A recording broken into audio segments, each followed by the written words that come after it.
बहीण माझी लाडकी या योजनेचा अर्ज भरण्यासाठी पारोळा येथील महिला उतरल्या रस्त्यावर।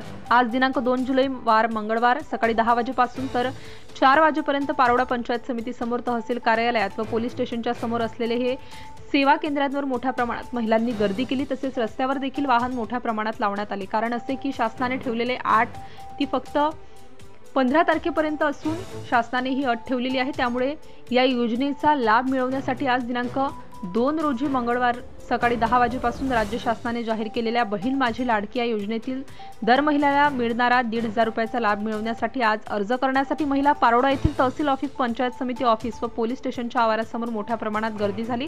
तसेच तलाठी कार्यालयासमोर, सेतू सुविधा केंद्रांमध्ये, पोस्ट ऑफिसमध्ये मोठी गर्दी उसळली होती।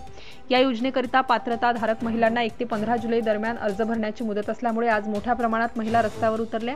या योजनेचा लाभ घेण्यासाठी राज्य शासनाने जाचक अटी घेतलेल्या आहेत। कुटुंबाचे एकत्र वार्षिक उत्पन्न 1.5 लाखांपेक्षा जास्त नसावं, घरात कुणीही सरकारी नोकरीत नसावा, कुणी निवृत्ती वेतनधारक नसावा, संबंधित महिलेने शासनाच्या इतर योजनेचा 1,500 रुपयांपेक्षा जास्त लाभ घेतलेला असू नये, घरातील कुणीही व्यक्ती राज्य किंवा केंद्र सरकारच्या कुठल्याही सेवेत असू नये, जर कुटुंबाकडे 5 एकरपेक्षा जास्त शेत जमीन असेल तर त्या महिलांना या योजनेचा लाभ मिळणार नाही। घरी ट्रॅक्टर वगळता इतर कुठलीही 4 चाकी वाहनं असेल तरी लाभ मिळणार नाही। अनेक अर्ज 3 लाखांपुढे आहेत। त्यामुळे इतक्या किचकट अटी शर्तीमुळे अनेक गरीब विधवा परित्यक्तांना महिलांना या योजनेच्या लाभापासून वंचित राहावे लागणार आहे।